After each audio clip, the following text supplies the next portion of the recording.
Hello and welcome to Game Day Grace, the podcast where sports and faith unite in powerful conversations. We are here every single Wednesday exploring this intersection of sports and faith. And if you enjoy these conversations, feel free to hit that subscribe button or hit that follow button wherever you are tuning in. It could be YouTube, it could be Spotify, it could be Apple Podcasts. If you are already subscribed, thank you so much for coming back. We love when people listen for the first time, but we love it more when people listen for the second, third, fourth, fifth, and all the way through. We love the people that come on back. We call you guys our bench warmers because we sit here on the Believers bench and we speak right here on Game Day Grace. The game is when you're out there and you're living not of the world, but in the world. But here, when we sit on the Believers bench, this is where we get empowered. This is where we get encouraged. This is where we really refuel that tank that we have. And today, I believe we've got somebody joining us right here on Game Day Grace that is going to do exactly that. The Associate AD for women's basketball at Ole Miss,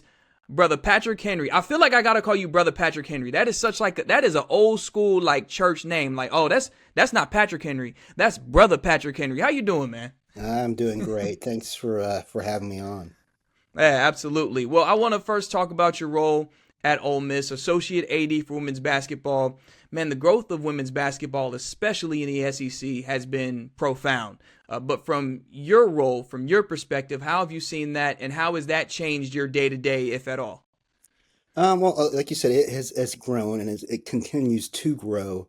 My role sort of is a little bit of everything. So I have my hands in a little bit of everything from some aspects of recruiting, some aspects to budget, some aspects to scheduling, so a little bit of everything.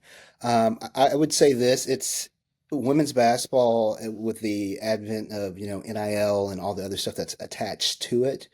Has caused this particular role to has a little bit more focus into those things with the branding aspects of student athletes, NIL, and managing contracts and whatnot. So it's like being a little bit of a pseudo GM in some ways. Yeah, I mean, that NIL has really changed the game. You've been around college hoops for a long time. NIL was not a thing back then. So from then to now, what have been some of those real big changes that you've seen? And do you think ultimately that this NIL has been a positive change for college hoops? Well, again, and I'm speaking for myself. I think that anytime that we can enhance the experience for student athletes, that's positive. Mm-hmm. Right. Anytime we can make things a situation better for families, for student athletes, that's a positive. I do think that we are in a situation now with both NIL and revenue sharing that's going on. I do think we are in the process of flying an airplane as we're building it, and we're trying to figure out what the end game sort of looks like. And I think for all of us involved in it, that's coaches, that's families, that's administrators, that part is the challenge that we're all trying to wrap our arms around right now. Yeah, and I feel like it's a lot of work. It's a lot of work. So I commend you for being able to be in that role and do it with a spirit of excellence. Where did your start in basketball, or I guess what are the origins of your career in basketball? What were those for you? Funny story. I am probably the youngest person to ever coach in a Georgia High School Association game. Wow. I was coaching high school while I was in high school. Through an odd sort of circumstances, and so that's sort of where my quote coaching began. But my thought process, my philosophy, my approach toward the game and student athletes and students in general comes from my parents. I'm a son of a soldier and a school teacher, and so there's elements of discipline from being a military kid, a military brat, and the elements of education with my mother being an educator. She was a teacher for the state of Georgia for 38 years, and so a combination of both of those things sort of melded the lens of how I view sports and how I view what sports can do for people. You know what's crazy? I just found out we have so much in common in that instant because I also grew up in Georgia. So that's number one. My father was in the Army, 82nd Airborne Division. Okay. And my mother has been in education for more than 3 decades. Okay. So, Well, my father was in 82nd Airborne too, at one point, wow. and then he went from Army to Air Force, and so I grew up in Warner Robins, which is my hometown, and I can still consider it home no matter where I go. Warner Robins is always home for me, and so that aspect of both the education and being in that central location of where I was, that's formulated a lot of my thinking. Wow, man. See, I knew this was a brother Patrick Henry, man. We tied in, bro. We locked in. Were you in a militant, kind of like a militant Christian household like I was, or was it a little bit different? I wouldn't describe it as militant. I would describe it as disciplined. And I think discipline, we use the word discipline and we use the word disciple, and they're kind of work hand in hand. I think sometimes people view discipline as a bad thing, and I view it more as just a process or a way of life. And so I was in a very disciplined household, disciplined home where education was important, following rules was important, um, still having that balance of understanding of having fun, but there is an end goal, there is an end result, and trying to achieve those type of things was important. The town I grew up in, I don't know how, I know you said you're from Georgia. Yeah. I'm not sure how familiar you are with Warner Robins, but it is a huge sports town. It's a huge sports town, especially with high school football. It's very, very big. It's one of those unique places too, and I think it's because of the transient population that an Air Force base will have. People are coming in and out. It's one of those places that I really valued because it not only was really big on men's sports, but it also was really big on women's sports and girls' sports too. In fact, I think we're the only place in the United States that has a college World Series in boys and in girls. And so you have both of those aspects going in. So it's always been a place that was sports was really big, the military was really big, and education was really big. And so I'm definitely pleased to have grown up there. Yeah, man. I've heard of Warner Robins. I've only driven through it to go to the big old Buc-ee's they built.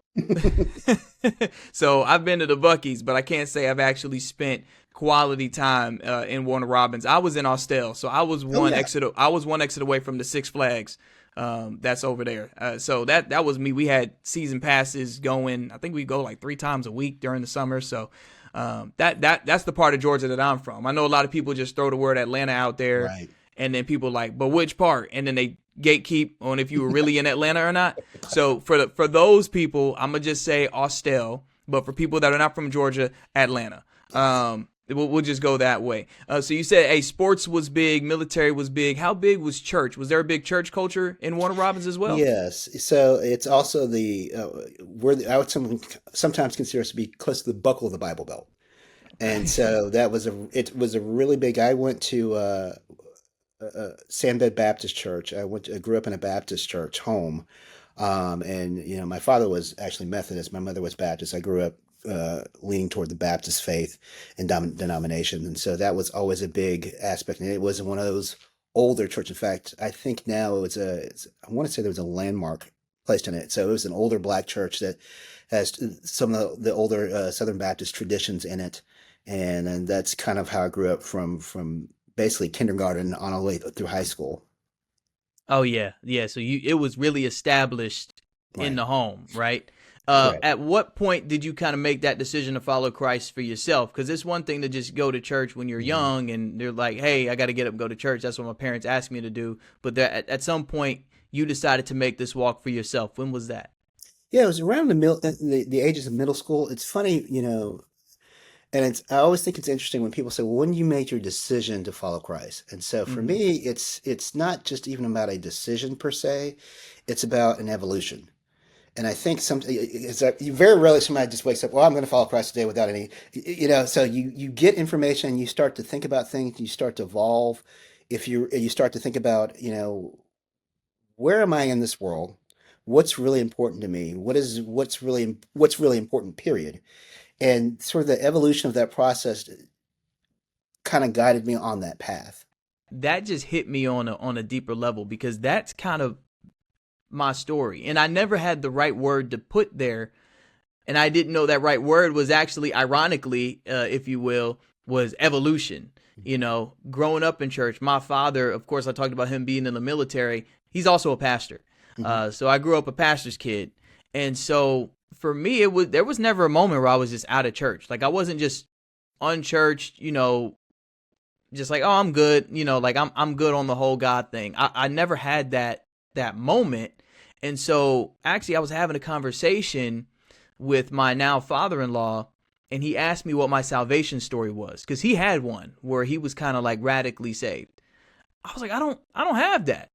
And I actually felt kind of guilty about it because I was like, man, I don't really have like a salvation story. Now I've got some stories of like, I was convicted and I was like, all right, let me repent and turn, that whole thing. Right. And like, okay, let me make sure I get back in line, rededicate my life to Christ, and let's actually start being a little bit more intentional with what I'm doing each day. But that's not like a salvation story. Right.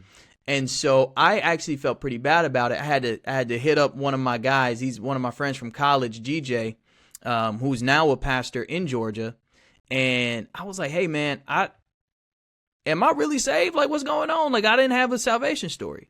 And he was talking about, he was like, hey, it's not the level of our story. It's not the how dramatic our story is that saves us. The whole gospel is about Christ, not how not what your story is that led up to him. I'm glad you said that too, because I think that's, you think about what, being a Christ follower is. Well, it's about having a relationship, right? And so all relationships are personal. So everybody's relationship is different. We always hear the phrase, comparison is a thief of joy. Really, your relationship with Christ is going to be different from anybody else's relationship with Christ. It's a personal relationship.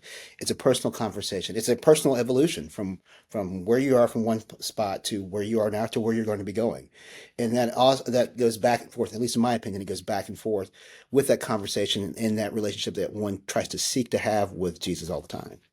Yeah. And so that's when you said, hey, it's just a relationship that's evolved. You were introduced at such a young age, which is awesome, right? You were trained up in the right way and the way that you should go, and you have not departed from it. Amen. And it's the same for me. I struggled with that for those, like, maybe might have been like 3 hours where I was sitting there like, man, I don't have a dramatic story. But I'm really glad you spoke to that. So, man, I'm glad you said that. And now I'm curious, the evolution from about middle school to now, what have been some of those moments of, really leaning on Christ, really, really leaning in order to get through a season, enter a season, exit a season, whatever you were dealing with at that time that you want to share. Yeah, you know what? I always look at seasons as sort of their own, for lack of a better word, tree, right? Mm-hmm. And I've heard this analogy before, and I'll use it here. A tree has branches. A tree grows, it grows up and it grows down. It grows in both directions. You don't really see it growing up until it grows down first. And when it's in the dark and it's in the dank and it's developing its roots. And then from there, that's when you actually see the top part of the tree. I think, each season for me, I always begin the season with the idea of gratitude. And that it's not about me. It's really about what the service that you have toward, in this role, my staff, and my head coach and players and administration, and from that aspect of it. But I really think about, talking to God, talking to Jesus, and asking him to have me develop discernment in terms of what is it I need to do to be in best of service. And constantly thinking about what that looks like. And that goes for every sort of season that we have. You can go through a patch in a year where you lose games. You can go through a patch in a year where you lose a quote unquote star player. It then goes back to, what discernment is asking for that discernment and that vision to help be a helper. It's often said that salt and sugar can look the same from a distance. It's to be able to see what one is up close that really matters. And so I think about that a lot. Yeah, that's really good. Salt and sugar look the same from a distance. I'm gonna steal that, man. I'm sorry. I'm gonna have to take that one from you because that was good. Yeah. I wanted to know, speaking of the players, Mm-hmm. and the people that you work with, how often does faith come up at Ole Miss or in the locker room, in the meeting room, wherever you guys are? Yeah. So, for us, we have a optional devotional before our games. We spend some time with that. It's something that, my head coach, my boss, Coach Yo, she is an advocate for doing and providing that opportunity. And so players are, we're state schooled, so we don't mandate it. We provide the opportunity, again, providing them with tools and skills for them to be able to utilize. And so many of them take advantage of it. This is a very interesting team that we have this year. We have a lot of new kids who transferred in, new players who transferred in. And it's interesting. I think out of our group that's here, there are a lot of them, I would say the majority of them have a very strong conviction to faith, and specifically Christianity and whatever denomination that they're in. And so, this year we have 12 players. I think out of the 12 players, I think 11 out of the 12 would consider or classify themselves as Christian. We have one player who is not of Christian faith. She is Muslim, and so believes in Islam. But I think out of that, we have 11 that are. And so we have a large contingent. The majority of our roster feels that way, I believe. Yeah, hey, that's a beautiful thing. That's a beautiful thing. I knew I liked Coach Yo first time I met her. I said I like Coach Yo. At the time I was covering Tennessee, so I couldn't say that out loud. Oh, But I was like, I knew I liked Coach Yo. What is she like, man? Because just from the outside looking in, that's the type of coach that if I had a daughter that was good at basketball, that I would want to send to play for. But what is it like working with Coach Yo? She is very interesting. She is not from the United States. Okay, so she's originally from the Bahamas. She's a naturalized citizen now, but she originally came from the Bahamas and immigrated here, migrated here, went to college here, went to junior college here, went to a 4-year school at the University of Rhode Island here, and has kind of developed and grinded her way to where she is now. And a lot of that has become her work ethic. A lot of it's become, as anyone's profession look, a lot of it's become of hard work and study. A lot of it also has become of her devout sense of faith and her belief that there is a higher power. Her belief that God does have a plan for her. She often always says that what she does. This is her ministry. She mentions that a lot. She says that a lot to kids, and she is a lot of people. I sort of laugh because so many people, they see a coach on TV or they see a coach on social media, and they have this image of just this is the only slice that you see of them, and this is who they are, but it's a small slice of who they are. They don't get to see the other moments with them, where they're with a player, where she's praying with a player, or they're with a player and she's having a conversation about that's deep about life, and it's something that you kind of wish that people would see, but often gets missed. Yeah, and I think that's part of the whole deal when people try to just make a whole judgment on a person based off of what they see in the realm of athletics. Yeah. Just from, the game, how they made a decision in the game or how they reacted to a foul or a missed call or, whatever the case is. But you're right. It's a tiny slice of who they are, and you're seeing them in the realm of competition. That's not who they are every day. So, that's, and I'm always trying to be aware of that, as I go through my own journey here in the media space of like, all right, let's talk about what happened on the court. That's it. That's all I can talk about. I don't know nothing about anybody personally. All I know is what happened on the court. Back to you for a second about where you are right now in your faith journey. What do you think the Lord has said to you this year? Is there anything that he's put on your heart that he wants you to pursue for the rest of 2025? I was doing a Bible study about a month ago, and I'm sort of retroactively filtering back to it about with Nehemiah and him, the idea of rebuilding and building this wall. But I've been thinking a lot about what it looks like to build something. And one of the things that I keep going back to, it's been put on my heart, is this idea of, you keep your values in pen, but your path may be in pencil.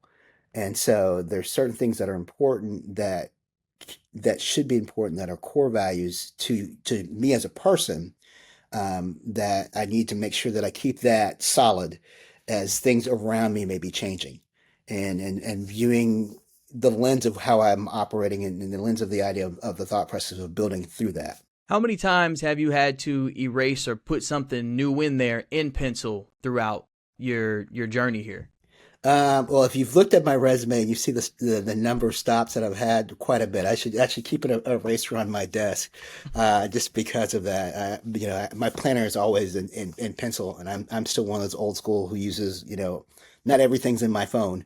I still use paper and stuff, and so it's happened quite a bit. Some of it by choice, some of it by circumstance that were not necessarily in my control. And I say that with a thought process of, there's been people who've, and here's something that's also been on, and I've deleted this from my vocabulary. There's a lot of people say, well, you just control what you can control. And I no longer believe that.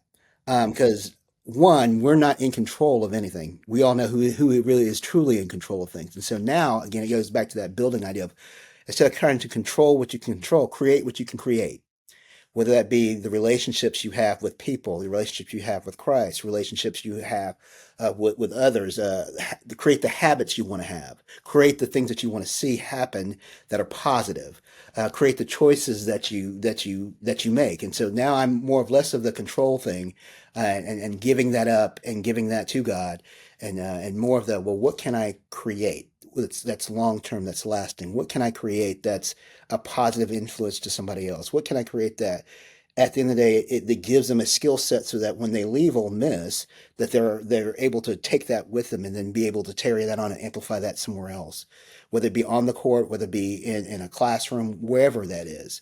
And so I'm more in the creation mode, and in my hierarchy of things that are the things I value, and I have a list that's on my desk I look at all the time. Create is sort of that last part of that peak, and so I think about being less of control what you can control, but more create what you can create. Ooh, hey, that's a whole sermon, man. So That's a Sunday. I'm for real. Like, write that one down.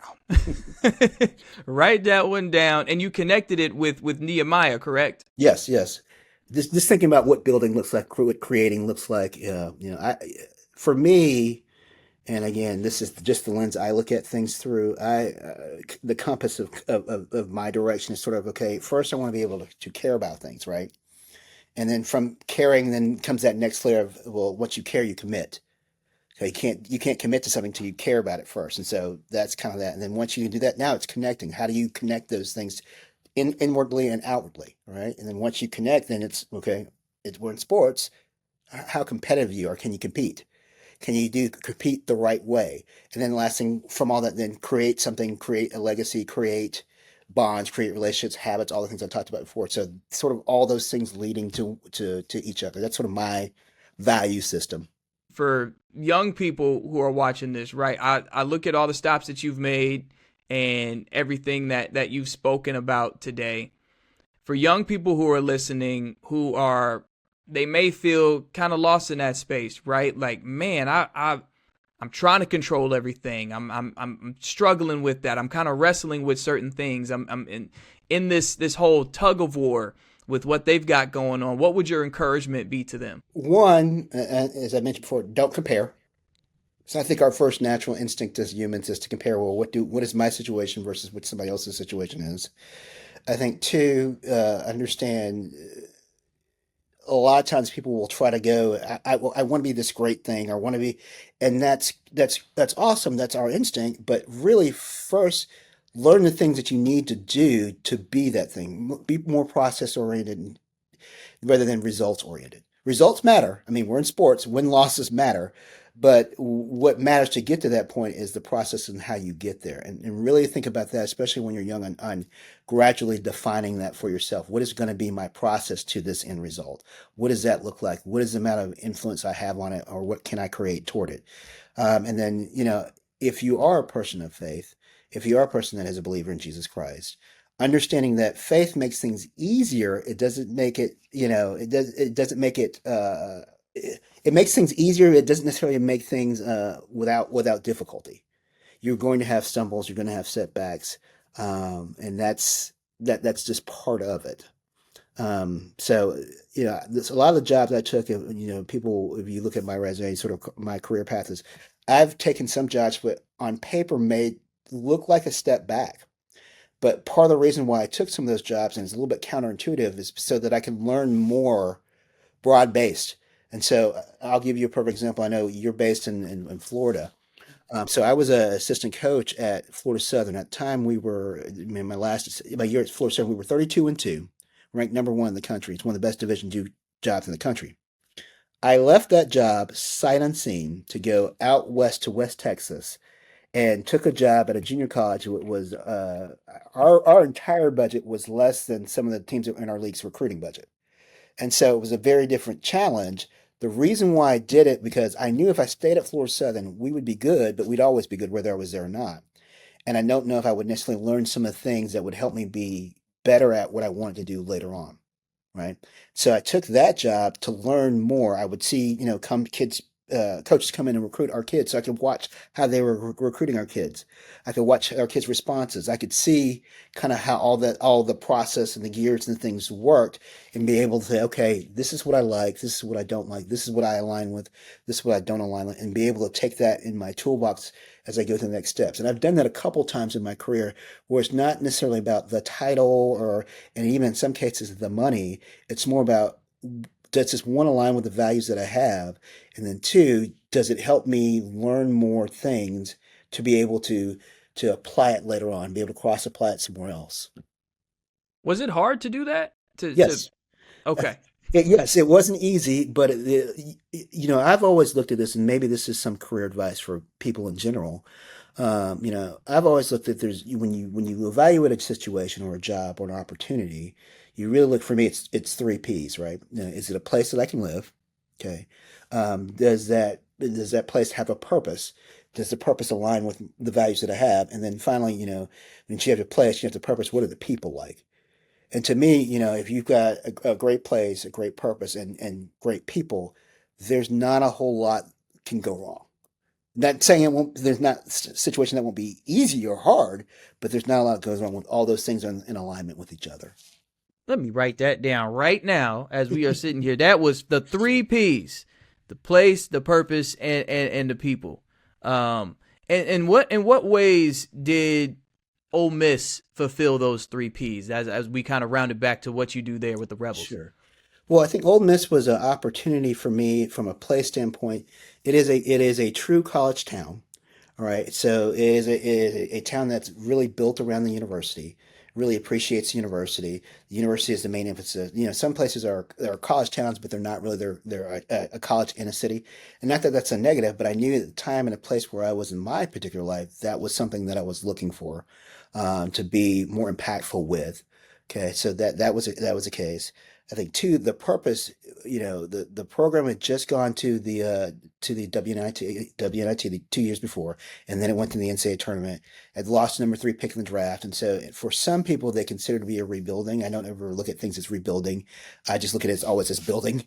And so the opportunity to be a part of that and continue the evolution of the program with Coach Yo and her leadership and the job and her vision, and seeing what all that looks. She has a phrase on a moniker that she uses called "no ceilings," and that's really appealing because there's, in her belief, there's no ceilings to what you can accomplish if you truly put your mind to something. So that was appealing. So there was a purpose there, the placement and the people. Coach Joe was here, administration was here. It all sort of fit. And I had known her for, really over a decade, a little bit longer than a decade at the time. Now it's going on to almost, I say a decade, it's almost 2 decades. And so I had a relationship with her before I came here. I would stop by practices when she was at Jacksonville University even. And so we had, when I was coaching full time, we'd seen each other on the road and that kind of thing. And so just knowing who she was as a person and what her goals were, all those things kind of, the stars sort of aligned. That's fantastic stuff right there, brother. That is fantastic stuff. Thank you so much for sharing all that and sharing that perspective. This was fire. I got so many notes. I was sitting here on this call with you. I'm gonna have to listen back to this about 2 more times because you dropped so many gems. And what we talked about before we started recording, when I was like, yeah, I check for fruit. I look for I look for somebody who could have a fruitful conversation. I ask God to bring the right people. You are an answered prayer, brother. You are an answered prayer, and 100%, you definitely had some good fruit and some good nuggets for us to take in. So thank you so much for your time. Thank you so much for your time. Thank you for your yes. I appreciate that, and this was really my pleasure. Yeah, truly, man. The pleasure's ours. Really. I mean, that was awesome stuff. And we want to thank everybody that was listening or watching wherever they were listening or watching: YouTube, Spotify, Apple Podcasts. It also could have been Facebook. We put our full episodes out on Facebook as well. You can follow me on Instagram. I'm at Deacon_Schiele. You can also follow Game Day Grace on TikTok. That is Game Day Grace Pod. So if you want to see some clips, we drop different things from different episodes all the time. So feel free to follow us on TikTok as well. Please hit subscribe. If you have not subscribed, if you are already subscribed, you're one of the bench warmers. Thank you for listening. And if you want to share this with a family member or a friend, you could really impact somebody. We don't say one share can change a life for no reason. Lives have actually been changed because you guys have been sharing this podcast with a family member or a friend. So thank you all. And until we see you next Wednesday, be easy and be blessed.